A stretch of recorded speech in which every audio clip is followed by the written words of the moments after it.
तो हेडिंग नाम ना परासरण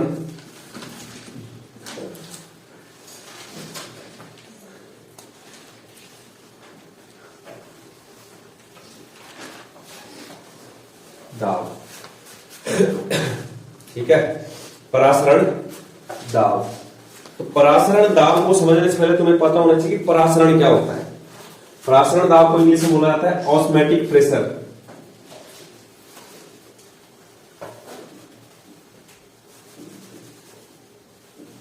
ठीक है, तो तुमने देखा होगा कि जैसे तुम क्या है किशमिश भिगाने के लिए रखते हो ना, तो जब तुम सुबह देखते हो तो वो क्या लगता है, फूला हुआ रहता है। तो किसके कारण होता है, परासरण के कारण। कहने का मतलब वहां पर पानी क्या होता है, जो उसकी किशमिश की बाहर की लेयरिंग होती है वो किसका काम करती है, सेमी परमिएबल मेम्ब्रेन, एसपीएम बोलते हो जिसको, अर्धपारगम्य झिल्ली का। ठीक है, तो जो तुम्हारा क्या है, कौन है, जो पानी है वो कहां की ओर जाता है, अंदर चला जाता है उसमें, यानी कि अर्धपारगम्य झिल्ली से अंदर चला जाता है। तो अंदर एक चीज बताओ, सांद्रता क्या होगी, ज्यादा होगी कम होगी। पानी की सांद्रता अंदर क्या है, कम है, बाहर क्या है, पानी ज्यादा है। जैसे ये मतलब ये गिलास में क्या है, पानी है, तो इसमें क्या डाला तुमने, ये सिकुड़ा हुआ किशमिश डाला। तो अभी यहां पर क्या है, तुम्हारा जो किशमिश के अंदर पानी कम है, बाहर क्या है उसके पानी ज्यादा है। तो कोई भी चीज है जो जहां ज्यादा रहती है वहां से कहां की ओर जाती है, जहां वो क्या हो, कम हो। तो यहां से क्या तुम्हारा ये जो बाहर की कवरिंग रहती है, लेयरिंग, ये किस चीज का काम करती है, अर्धपारगम्य झिल्ली का काम। अर्धपारगम्य झिल्ली वह झिल्ली होती है जो अपने में से केवल और केवल पानी को जाने देती है, पानी बोल लो या फिर विलायक के अणुओं को जाने देती है। ठीक है, इतना ही आकार होता है उसका। जो तुम्हारा अर्धपारगम्य झिल्ली होती है उसके छिद्र होते हैं, जो उनका आकार इतना ही होता है कि वो किसको होकर जाने देते हैं, अपने से विलायक के कणों को। तो इसलिए तुम्हें क्या लगता है कि वहां पर क्या हो गया, वो किशमिश फूल गया, किसके कारण, परासरण के कारण। तो इसको अच्छे से समझना। जैसे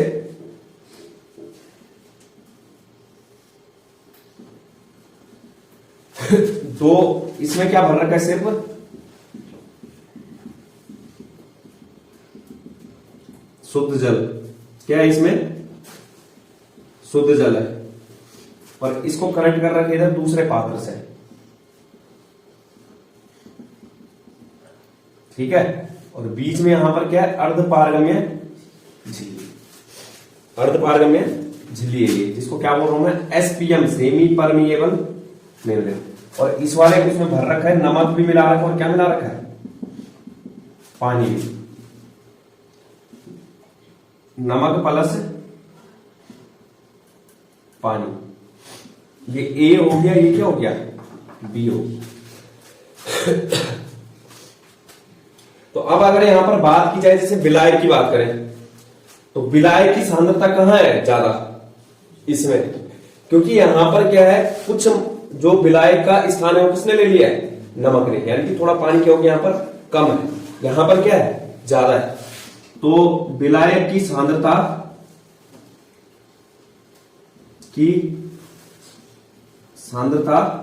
यहां पर क्या है, उच्च, और यहां पर क्या है, निम्न, मतलब कम है। लेकिन अगर मैं बात करूं, ठीक है, कि विलयन की सांद्रता की, विलयन का मतलब क्या होता है, जिसमें क्या उपस्थित हो, विलय और विलायक। तो यहां पर कोई विलय नहीं है, यानी कि यहां पर विलयन की सांद्रता क्या हो जाएगी, कम। और यहां पर मतलब कहां पर विलयन तैयार होता है, यह है मतलब, यहां पर विलयन नहीं है तैयार, इसका मतलब विलयन की सांद्रता क्या हो जाएगी, कम हो जाएगी। यहां पर विलयन तैयार है, इसका मतलब यहां पर क्या हो जाएगी, विलयन की सांद्रता अधिक। विलयन की सांद्रता यहां पर क्या है, निम्न, और यहां पर क्या है, उच्च। यहां पर तुम दो तरीके से परिभाषा देख सकते हो। ठीक है, परिभाषा किस तरीके से दे सकते हो, वैसे तो जो परासरण होता है वो क्या होता है, कम सांद्रण से उच्च सांद्रण की ओर प्रवाह। ठीक है, लेकिन कई बुक्स में जैसे जाओगे तुम तो विलायक के रिस्पेक्ट में भी परिभाषा दी गई होती है। वो क्या बोलता है, किसी विलयन में विलायक की उच्च सांद्रता से निम्न सांद्रता की ओर जो प्रवाह होता है, विलायक के कणों का अपनी उच्च सांद्रता से निम्न सांद्रता की ओर प्रवाह, या फिर अगर विलयन के रिस्पेक्ट में बोलोगे तो विलयन की सांद्रता का निम्न से उच्च की ओर जाना। तो विलायक के अणु का, और किससे होकर जाते हैं, अर्धपारगम्य झिल्ली से।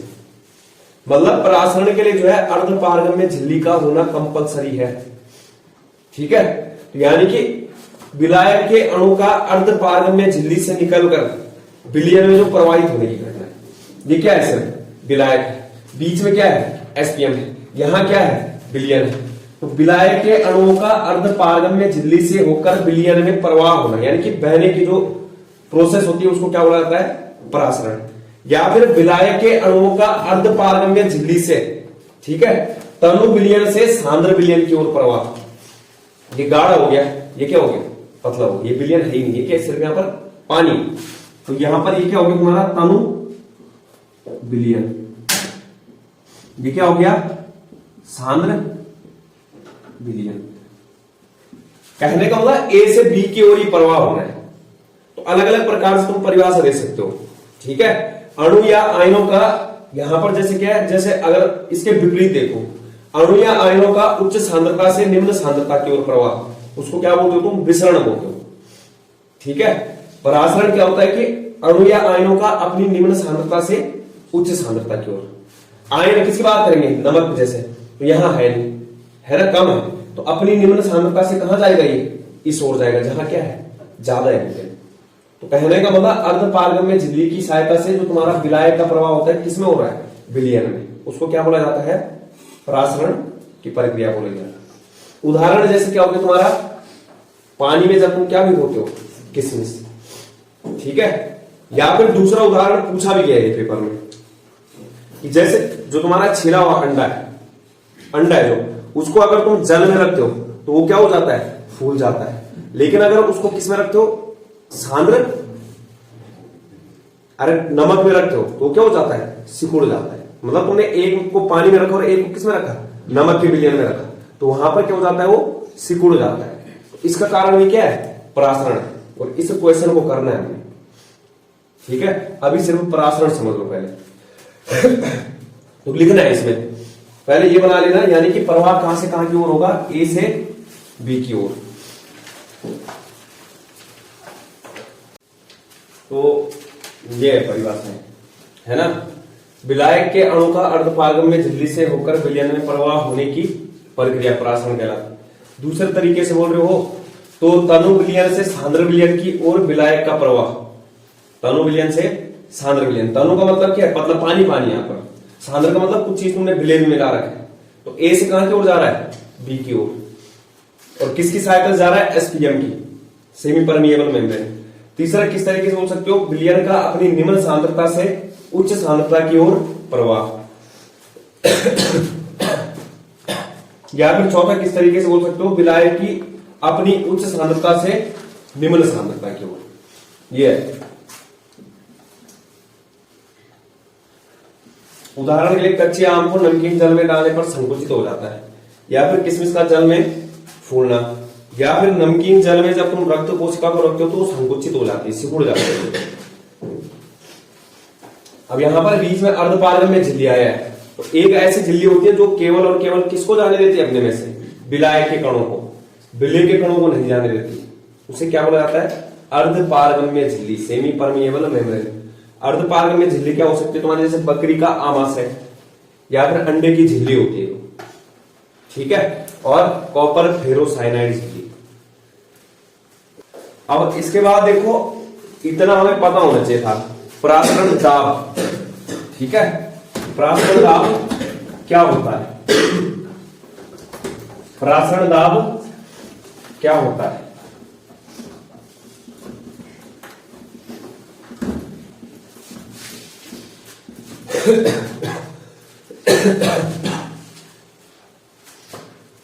परासरण दाब क्या है कि मतलब कुछ दाब लगेगा यहां पर, ठीक है, किसी एरिया में क्या लगाने वाले हो तुम, दाब लगाने वाले हो।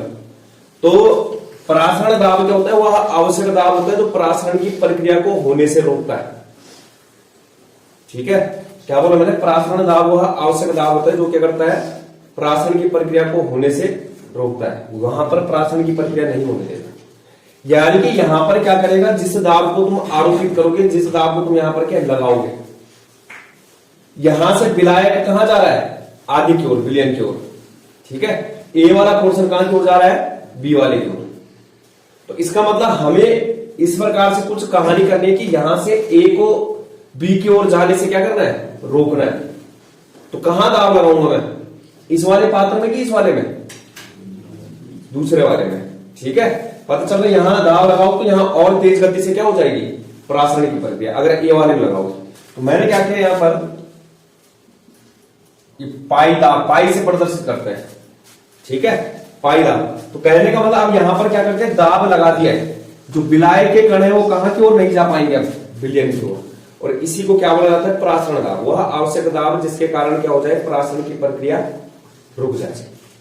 तो परासरण की प्रक्रिया को रोकने के लिए आवश्यक जो दाब होता है, परासरण की प्रक्रिया को रोकने के लिए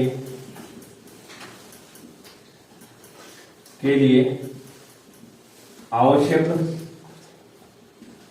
बाहरी दाब, या फिर वह दाब जो विलयन में विलायक के प्रवाह का विरोध करता है। क्या बोला, वह दाब जो विलयन में विलायक के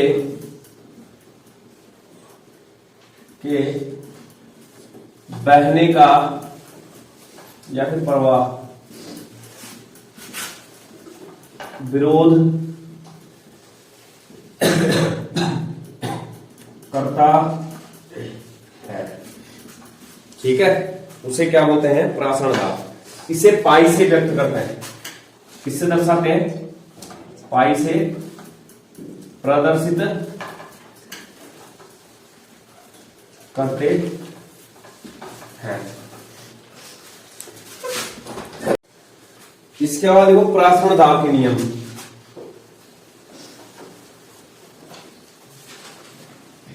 दाब के नियम,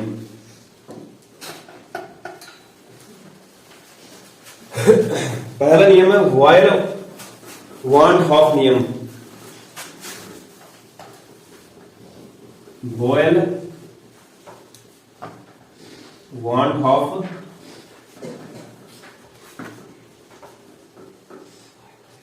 नियम। तो इसके अनुसार क्या होता है, नियत ताप एवं दाब पर जो किसी विलयन का परासरण दाब होता है वो उस विलयन की सांद्रता के समानुपाती होता है। ठीक है, क्या क्या बोला, नियत ताप और दाब पर जो विलयन का परासरण दाब होता है वो समानुपाती होता है किसके, उसकी सांद्रता से। तो नियत ताप या फिर स्थिर ताप एवं दाब पर किसी विलयन का परासरण दाब उस विलयन के सांद्रता के समानुपाती होता है। ठीक है, समानुपाती होता है।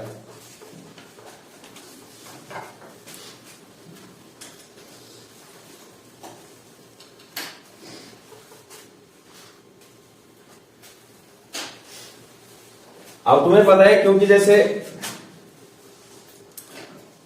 C बराबर क्या होता है, N/V। कल हमने मोलरता वाला सांद्रता पद पढ़ा था। ठीक है, तो N/V। यदि तुम N बराबर क्या रख देते हो यहां पर 1, तो C बराबर क्या रहेगा 1/V। यानी कि सांद्रता के तो क्या होगा, समानुपाती होगा। अब तुम खुद बताओ सांद्रता ज्यादा कब होगी, जैसे ना सांद्रता है C बराबर क्या बोल रहे हैं, N/V है। ठीक है, तो सांद्रता ज्यादा कब होगी, जब क्या होगा, तुम्हारा V का मान यहां पर क्या होगा, कम होगा कि ज्यादा होगा, कम होगा। ठीक है, तो यानी कि जो तुम्हारा सांद्रता और आयतन है वो क्या है, एक दूसरे के व्युत्क्रमानुपाती है। तो तुम्हें पता है जब पाई समानुपाती है किसके, C के, और C व्युत्क्रमानुपाती है किसके, 1/V के, तो पाई भी क्या हो जाएगा, व्युत्क्रमानुपाती किसके, 1/V के। तो इसलिए यहां से तुम लिख सकते हो 1/b। इसके बाद दूसरा नियम है चार्ल्स वांट हॉफ नियम। चार्ल्स वांट हॉफ नियम, स्थिर दाब एवं सांद्रता पर, क्या बोला, स्थिर दाब एवं सांद्रता पर विलयन का परासरण दाब ताप के समानुपाती होता है। चार्ल्स वांट हॉफ नियम, ये क्या बोल रहा है, नियत सांद्रता और किस पर, दाब पर, पाई समानुपाती होता है किसके, टी के। इसे मान लो समीकरण 2।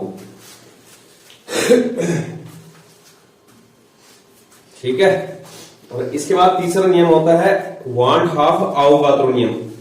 पाई इज प्रोपोर्शनल एन, यानी कि स्थिर ताप कोमा दाब एवं सांद्रता पर विलयन का जो परासरण दाब होगा वो क्या होगा, विलयन में उपस्थित विलय के मोलों की संख्या के समानुपाती होगा।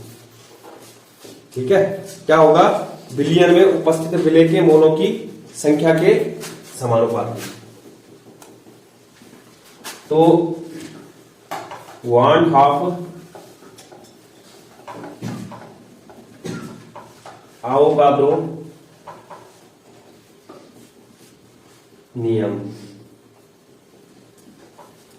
नियत ताप कोमा दाब व सांद्रता पर क्या होगा, पाई समानुपाती होगा किसके, एन के। इसको मान लो समीकरण 3। तो यहां पर देखो जो ये परासरण दाब है, परासरण दाब क्या है, एक प्रकार का अणुसंख्या गुणधर्म है। क्या है ये, अणुसंख्या गुणधर्म। अणुसंख्या गुणधर्म वे गुणधर्म होते हैं जो क्या करते हैं, अणुओं की संख्या पर निर्भर करते हैं। इससे मतलब नहीं होता है कि उसकी प्रकृति कैसी है। ठीक है, वो सिर्फ किस पर निर्भर करेगा, अणुओं की संख्या पर। जितने ज्यादा अणुओं की संख्या होगी उतने ज्यादा क्या होगा, अणुसंख्या गुणधर्म। अब देखो यहां पर अणुसंख्या गुणधर्म किस प्रकार से, जितना ज्यादा तुम यहां पर क्या मिलाओगे, नमक मिलाओगे इसमें, तो उतनी ही ज्यादा क्या आएगा, इनकी सांद्रता में अंतर आएगा, यानी कि बहुत अधिक सांद्र हो जाएगा और ये क्या हो जाएगा, कम सांद्र हो जाएगा। तुम जो है नमक मिला रहे हो, तो इसका मतलब इसमें किस चीज की जरूरत पड़ जाएगी, फिर पानी की जरूरत। तो पानी कहां से उतर जाएगा, यहां से। तो यानी कि निर्भर किस पर कर रहा है तुम्हारा परासरण, यहां से जो है इसमें कितनी मात्रा नमक की मिली हुई। अगर ज्यादा मात्रा मिली है तो यहां से क्या है, तेज गति से पानी प्रवाह हो सकता है, क्योंकि आगे क्या है तुम्हारा, नमक की मात्रा ज्यादा हो। तो कहने का मतलब क्या है, यहां पर जो है जो तुम्हारा परासरण है वो किस पर निर्भर कर रहा है, अणुओं की संख्या पर। परासरण जो दाब है ना, तो जितना यहां से देखो परासरण दाब, जब यहां पर तुमने बहुत अधिक मात्रा में नमक मिला दोगे तो नमक की मात्रा मतलब अणुओं की संख्या क्या हो गई, ज्यादा हो गई। तो अणुओं की संख्या ज्यादा होगी तो यहां से जो विलायक का प्रवाह होगा वो क्या होगा, तेज गति से होगा। अगर विलायक का प्रवाह तेज गति से होगा तो उस विलायक के तेज गति से होने वाले जो प्रवाह को है उस पर क्या करना पड़ेगा, हमें दाब भी क्या लगाना पड़ेगा, अधिक लगाना पड़ेगा। तो कहने का मतलब इस नमक यानी कि अणु के कारण क्या हो रहा है, यहां पर परासरण दाब भी क्या हो रहा है, निर्भर कर रहा है। तो अणु संख्या गुणधर्म है एक प्रकार का, कौन, परासरण दाब, जो कि किस पर निर्भर करता है, अणुओं की संख्या पर। जितना ज्यादा यहां नमक मिलाओगे उतना ही ज्यादा क्या लगाना पड़ेगा हमें, परासरण दाब, क्योंकि यहां से जो जल होगा वो बहुत अधिक तेज गति से प्रवाह करेगा और इस तेज गति से प्रवाहित होने वाले जल को रोकने के लिए हमें दाब भी क्या लगाना पड़ेगा, अधिक लगाना पड़ेगा। ठीक है। तो इस तरीके से कहिए अणुसंख्या गुणधर्म। तो यहां पर 3 समीकरण आ गई, हमें जो है पाई के लिए जो है क्या है, सूत्र निकालना है परासरण दाब के लिए। तो ऊपर वाला पोर्शन तुमने लिख लिया होगा, ठीक है, यहां वाला।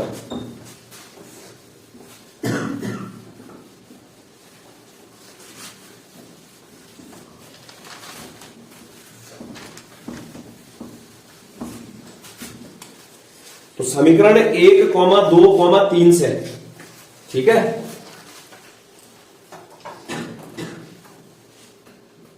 समीकरण 1, 2, 3 से ये भी पाई का मान दे रहा है, दूसरे समीकरण भी पाई का दे रहा है और तीसरे समीकरण भी क्या दे रहा है, पाई का। तीनों समीकरणों को एक साथ लिखने पर तो पाई इज प्रोपोर्शनल क्या हो जाएगा, N T upon B. N क्या है यहां पर, विलेय के मोलों की संख्या है, ठीक है। एन क्या है यहां पर, विलेय के मोलों की संख्या, क्योंकि एन बराबर विलेय के मोल और ये बराबर क्या हो जाएगा, विलेय का भार बटे विलेय का अणुभार, यानी कि स्मॉल डब्ल्यू अपॉन स्मॉल एन, ठीक है। स्मॉल डब्ल्यू अपॉन स्मॉल एन ये हुआ। तो अब यहां देखो, जैसे यहां तुम क्या कर सकते हो, जैसे समानुपाती का चिन्ह हटाओगे यहां पर कांस्टेंट जुड़ जाएगा, पाई बराबर क्या हो जाएगा, N R T upon B. ये किसका सूत्र आ गया तुम्हारा यहां पर, परासरण दाब का, ठीक है। इसके बाद देखो यहां पर अगर तुम जो है एन का मान क्या रखते हो, डब्ल्यू अपॉन भी, वैसे इस समीकरण को तुम दूसरे रूप में क्या लिख सकते हो, P V is equal to N R T. 11 में तुमने आदर्श गैस समीकरण पढ़ी थी, PV is equal to N R T. यहां पर क्या हो गया, वहां पर प्रेशर पी आता था, यहां पर परासरण दाब वाला क्या गया, पाई आ गया। तो अब इसके बाद देखो, अगर तुम इस समीकरण में क्या रखते हो, एन का मान, तो पाई बराबर क्या हो जाएगा, स्मॉल डब्ल्यू upon M into R T upon B, ठीक है। और ये जो तुम्हारा समीकरण आया है, ठीक है, ये क्या है तुम्हारा, परासरण दाब और विलेय के अणुभार के बीच में संबंध बता रहा है। ये जो स्मॉल एम है ये क्या है, विलेय का अणुभार, और ऊपर का क्या है, विलेय का दिया गया भार होगा, विलेय का दिया गया भार। यानी कि जो उपरोक्त समीकरण है वो क्या है, परासरण दाब और विलेय के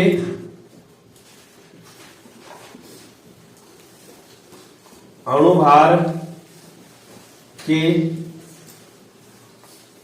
मध्य संबंध, ये। इसके बाद आता है समपरासरी, अतिपरासरी और अल्पपरासरी विलयन, ये पेपर में पूछा जाता है, ठीक है। समपरासरी, अतिपरासरी और अल्पपरासरी विलयन। आइसोटोनिक सॉल्यूशन, हाइपरटोनिक सॉल्यूशन और हाइपोटोनिक, 3 टाइप का सॉल्यूशन।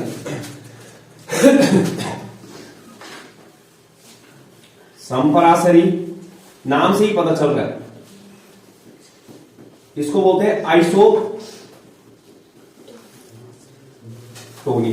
ठीक है। दूसरा है अतिपरासरी,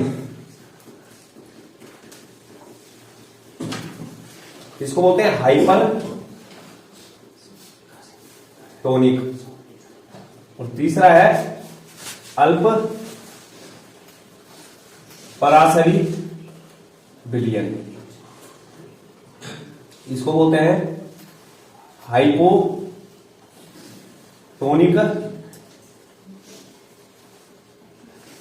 सॉल्यूशन, हाइपोटोनिक सॉल्यूशन, ठीक है। तो इन तीनों को अलग अलग देखना है।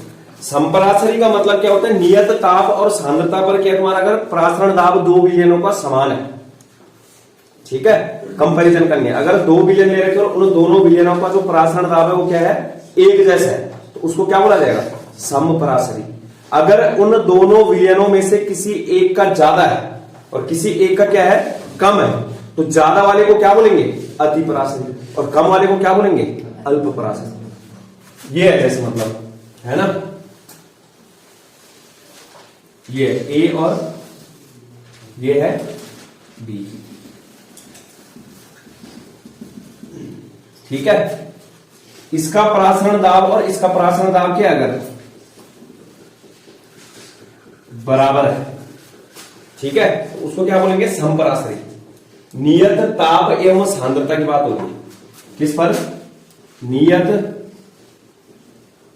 ताप और सांद्रता पर। ठीक है, नियत ताप और सांद्रता पर समान प्रासरण दाब वाले विलयनों को, अब जरूरी नहीं 3 भी हो सकते हैं, 4 भी हो सकते हैं, ठीक है, और सबका क्या होगा लेकिन समान होगा। तो नियत ताप एवं सांद्रता पर समान परासरण दाब वाले विलयनों को समपरासरी कहते हैं, समपरासरी कहते हैं। उदाहरण ले सकते हो तुम, जैसे रुधिर कोशिका में स्थित द्रव का परासरण दाब, ठीक है, उदाहरण क्या आ सकता है, रुधिर कोशिका में, ठीक है, स्थित द्रव का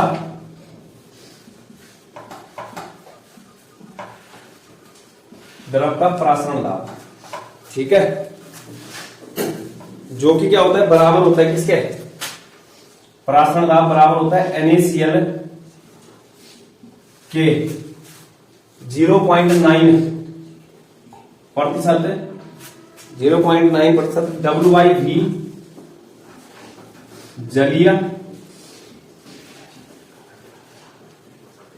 विलयन की, ठीक है। दूसरा क्या आएगा, अतिपरासरी आएगा। अतिपरासरी क्या हो जाएगा, अगर किसी एक विलयन का परासरण दाब क्या हो जाए, अधिक हो जाए, दोनों में से या तो एक का हो या फिर बी का हो, तो उसे क्या बोला जाएगा, अतिपरासरी विलयन। तो नियत ताप एवं दूसरा क्या रहेगा, नियत ताप हुआ सांद्रता पर अधिक परासरण दाब वाले विलयन को अतिपरासरी तथा कम परासरण दाब वाले विलयन को अल्प परासरी कहते हैं, ठीक है। इतना नोट करो।